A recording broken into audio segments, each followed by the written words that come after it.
আজ মুসলমান যে ভাইয়েরা বুঝে অথবা না বুঝে রবিউল আউয়াল মাস আসলেই ঈদ মিলাদুন নবী উদযাপন করেন, আনন্দ মিছিল বের করেন, র্যালি বের করেন, বিশাল বড় সাইজের কেক কাটে, নবীর জন্মদিন পালন করে, ট্রাক খোলা, ট্রাকের মধ্যে অনেকটা ডিজে পার্টির মতো নেচে গিয়ে ঈদ মিলাদুন নবী পালন করে। তার মানে নবী যে আগমন করেছেন, এই জন্য আমাদেরকে আনন্দ উৎসব করতে হবে, বিজয় মিছিল আর র্যালি করতে হবে, কেক খেটে খুশি উদযাপন করতে হবে। ঈদ মিলাদুন নবী মানে ঈদ মানেই তো খুশি, খুশি উদযাপন করতে হবে। তাহলে এই কথাটা যেমন বাস্তব যে কারো আগমনে আমরা খুশি হই, আনন্দিত হই, এটাও তো চরম বাস্তব যে কারো বিদায়ে আমরা ব্যথিত হই, দুঃখিত হই। 12ই রবিউল আউয়াল নবীজি পৃথিবীতে আগমন করেছেন, এটা সকলের সর্বসম্মত মত নয়। তারপরও ধরে নিলাম 12ই রবিউল আউয়াল বিশ্বনবী সাল্লাল্লাহু আলাইহি ওয়াসাল্লাম পৃথিবীতে আগমন করেছেন, কিন্তু 12ই রবিউল আউয়াল নবীজি ইন্তেকাল করেছেন, দুনিয়া থেকে চলে গেছেন, আমাদেরকে বিদায় নিয়ে আমাদের কাছ থেকে চলে গেছেন। আমাদের হৃদয়ে তো ব্যথিত হওয়ার কথা ছিল, দুঃখিত হওয়ার কথা ছিল। ওই দিন তো আমাদের মিষ্টি বিতরণের কথা ছিল না। কথা বলেন ঠিক কি?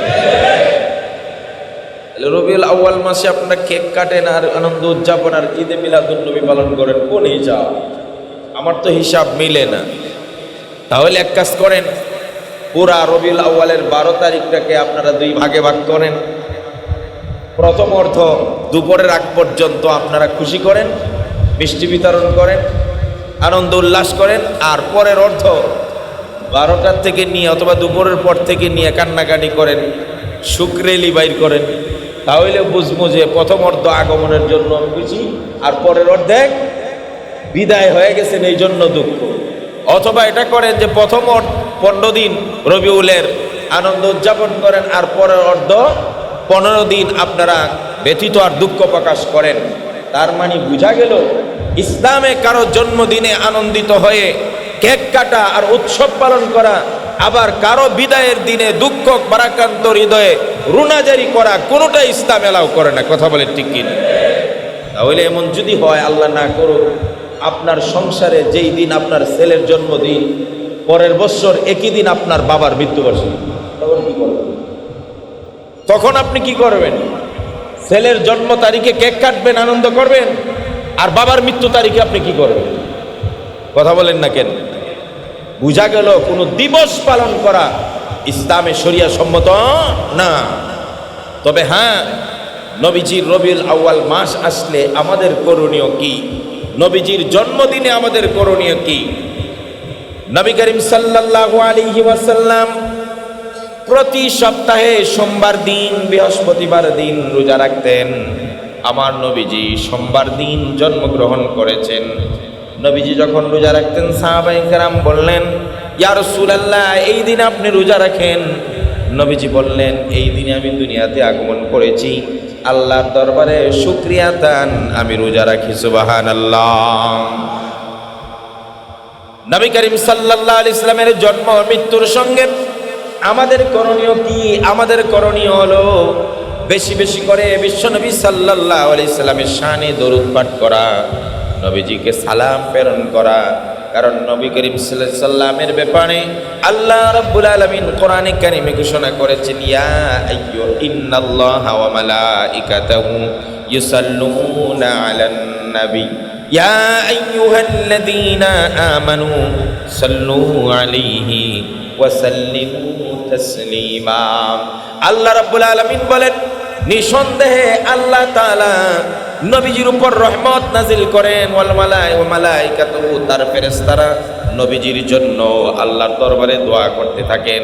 ইয়া আইয়ুহাল্লাযীনা আমানু, ও হে ঈমানদারেরা, সাল্লু আলাইহি, তোমরা তোমাদের নবীর উপর দরুদ পাঠ করো। ওয়া সাল্লিমু তাসলিমা, আর নবীজির দরবারে সালাম প্রেরণ করো। মুসলমান ভাইয়েরা, এই জন্য আমাদের করণীয় হলো নবীজির জন্য দরুদ এবং সালামের ব্যবস্থা করা।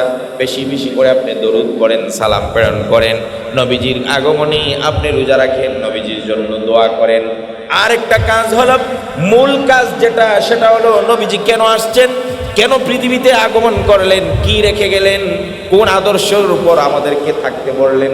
আপনি যদি ভুলে যান, প্রতি বৎসরে রবিউল আউয়াল মাস আসলে অন্তত পক্ষে নবীর চরিত্র, নবীর আখলাক, নবীর সিরাত নিয়ে আলোচনা করে মানুষকে জানান দিয়ে দেন আমাদের নবীজির আখলাক, আমাদের নবীজির চরিত্র কতটা ভালো ছিল, আমাদের নবীজির আদর্শগুলো পরিবারে, ব্যক্তিতে, সমাজে, রাষ্ট্রে প্রতিষ্ঠা করার আন্দোলন করেন।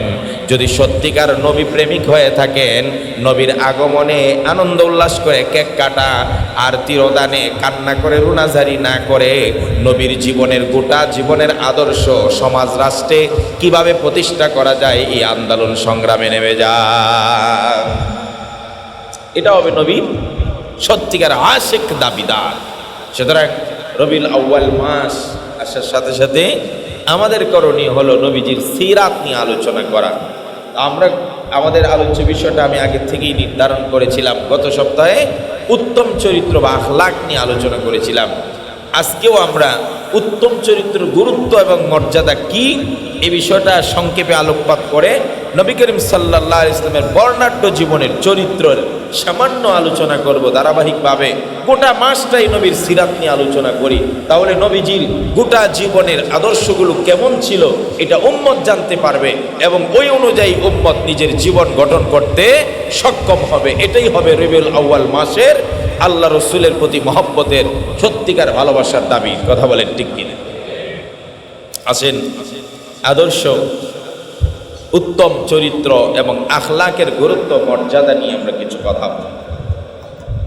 সুপ্রিয় ভাইয়েরা আমার খুব খেয়াল করে শুনবেন, উত্তম চরিত্রের মর্যাদা, আপনি আমার চরিত্র যেন উত্তম হয়, ভালো চরিত্রের অধিকারী হতে পারি, উত্তম গুণাবলীর অধিকারী হতে পারি, এই জন্য গুরুত্বগুলো আমরা আলোচনা করি। উত্তম চরিত্র যে ব্যক্তি আছে, যার মধ্যে আছে, ওই ব্যক্তিকে আল্লাহ রাব্বুল আলামিন জান্নাতে প্রবেশের কারণ বানায় দিবেন। যার মধ্যে উত্তম চরিত্র বিরাজমান, এই উত্তম চরিত্রটা তাকে জান্নাতে পৌঁছায় দিবে। সুবহানাল্লাহ। খুব খেয়াল করে শুনবেন, মজার একটা হাদিস বলছি।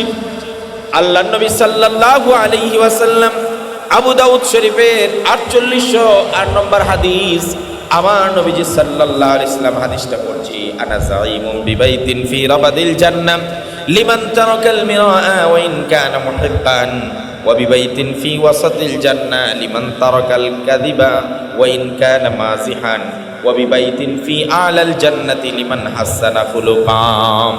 নবী করিম সাল্লাল্লাহু আলাইহি ওয়াসাল্লাম বলেন, জান্নাতের 3 জায়গায় 3টা ঘরের জিম্মাদারি আমি নিলাম। নবীজি বলছেন, ও উম্মতেরা, জান্নাতের 3 জায়গায় তোমাদের জন্য আমি 3টা বাড়ির ব্যবস্থা করে দেব, বাড়ির জিম্মাদারি নেব। 1 নম্বর ঘরটা হলো জান্নাতের ভিতরে যে কোনো একটা জায়গায়। আমার নবীজি বলেন, 2য় নম্বর হলো ঠিক জান্নাতের মাঝখানে একটা ঘরের জিম্মাদারি আমি নিলাম। আর নবীজি বলেন, জান্নাতের সর্বোচ্চ মাকামে তোমাদের জন্য আরেকটা বাড়ির জিম্মাদারি আমি নিয়ে নিলাম। কয়টা বাড়ির জিম্মাদারি নিলেন? 3টা বাড়ির জিম্মাদারি নিলেন। কাদের জন্য? কে কোন বাড়ি পাবে? নবীজি কার জন্য 3 ধরনের বাড়ির জিম্মাদারি নিলেন? এবার বিশ্বনবী সাল্লাল্লাহু আলাইহি ওয়াসাল্লাম বলেছেন বিবরণ দিয়ে, আনা যামিমুম বিবাইতিন ফি রাবাদিল জান্নাতি লিমান তারাকাল মিরাআ ওয়া ইন কানা মুহিব্বান। আমার নবীজি বলেন, ন্যায়ের উপর থাকার পরেও, সত্যের উপর থাকার পরেও, হকের উপর থাকার পরেও যেই ব্যক্তি ঝগড়া বাদ দিয়া দেয়, বিতর্ক বাদ দিয়া দেয়, মারামারি বাদ দিয়া দেয়, কাটাকাটি বাদ দিয়া দেয়, ঝগড়াকে ছেড়ে দেয়, সে ন্যায়ের উপর ছিল, সে হকের উপর ছিল, তারপরও ছাড় দিয়ে বলেছে, ঠিক আছে, তোমার জন্য আমি মারামারি করব না, তোমার সঙ্গে আমি ঝগড়া করব না। হক থাকার পরেও, ন্যায়ের পর থাকার পরেও ঝগড়া যে ব্যক্তি ছেড়ে দিতে পারলো, আমার নবীজি বলেন, ওই ব্যক্তির জন্য জান্নাতে আমি একটা অট্টালিকার জিম্মাদারি নিয়ে নিলাম। আমাদের সমাজে 1 চুল পরিমাণ কেউ কাউকে ছাড় দিতে পারে না, 1 চুল পরিমাণ ছাড় দেয় না, অথচ এটা কত বড় একটা মহৎ গুণ। এই গুণ যারা অর্জন করেছে তাদের জন্য জান্নাতে বাড়ির জিম্মাদারি নিয়েছেন স্বয়ং বিশ্বনবী মুহাম্মদ সাল্লাল্লাহু আলাইহি ওয়াসাল্লাম।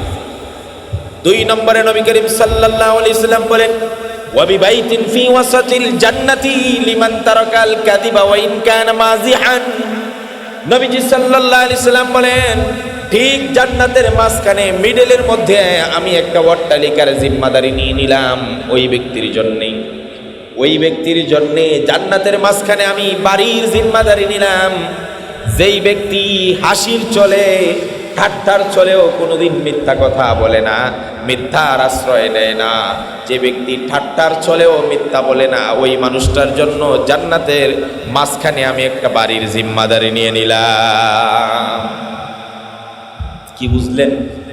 মিথ্যা কত বড় জঘন্য অপরাধ। নবীজি বলেন ঠাট্টার চলে দুষ্টামির চলেও মিথ্যা কথা বলে না এমন মানুষের জন্য জান্নাতের মাঝখানে আমি বাড়ির জিম্মাদারি নিলাম। সুবহানাল্লাহ। এজন্য মিথ্যা আমাদেরকে পরিত্যাগ করতে হবে। মিথ্যা মানুষকে ধ্বংস করে, মিথ্যা মানুষকে আরো 10টা পাপের ব্যবস্থা করে দেয়।